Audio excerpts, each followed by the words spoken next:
La următorul test o să am nevoie de generator de funcții și de osciloscop.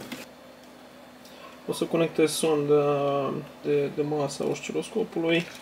Cu ajutorul generatorului de funcții am generat un semnal sinusoidal la 1 kHz. Nu are relevanță, se poate introduce orice semnal. Iar ca prima măsurătoare a semnalului, în pinul 6 trebuie să avem acest semnal conectat pe pinul 6. Acesta este semnalul pe care trebuie să-l avem în pinul 6. Dacă avem acest semnal, înseamnă că totul este ok.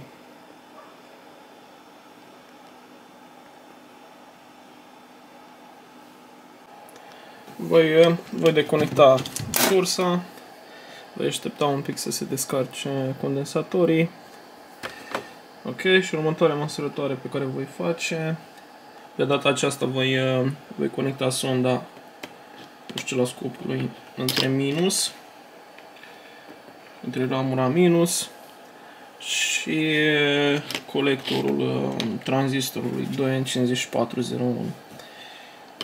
Colectorul tranzistorului este pinul 2, adică pinul din mijloc. Voi încerca să pun crocodilul. Ok, să-mi fac scurt acolo.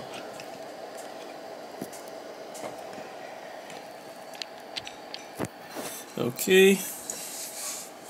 Voi alimenta din nou montajul. Ok, și trebuie să am acest semnal pe colectorul.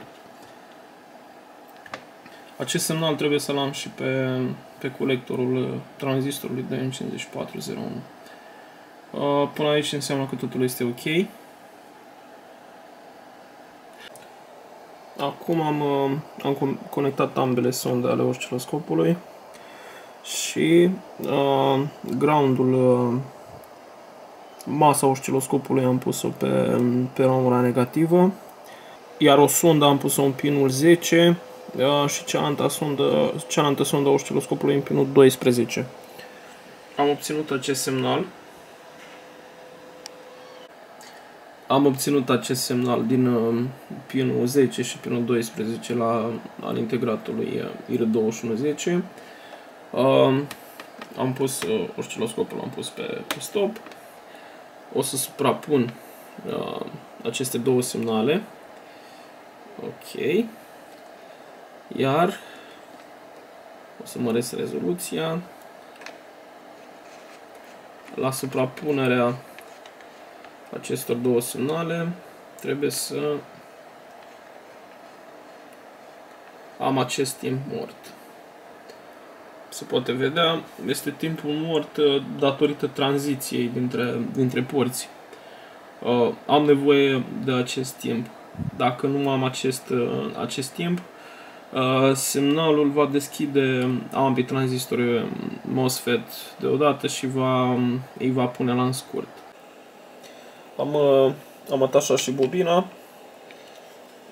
de asemenea tranzistorii MOSFET, am pus și boxa, modulul Bluetooth. Am schimbat sursa pentru că cealaltă sursă era la 2,35 de volți, iar condensatorii tot la 35 de volți și am văzut că deja au început să se umfle. Inițial a fost calculată la 2,30, dar aici și 2,35.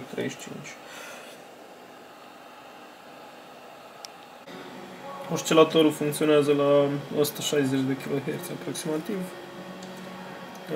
Sub 100 de kHz sunetul nu este ok. Nu se aude bine sub 100 de kHz. Ce este peste 100 de kHz se aude super ok. Pentru modificarea frecvenței, pe schemă avem rezistorul de 1 kg. Acesta este rezistorul prin care putem ajusta frecvența oscilatorului. Eu l-am și conectat deja, nu am pus încă preamplificatorul, îi pun imediat și preamplificatorul.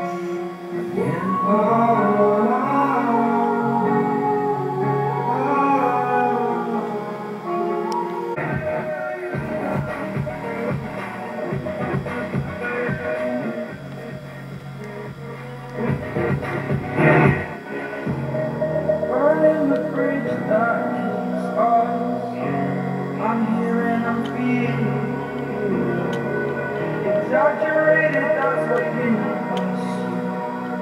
The story's over now, I must conclude.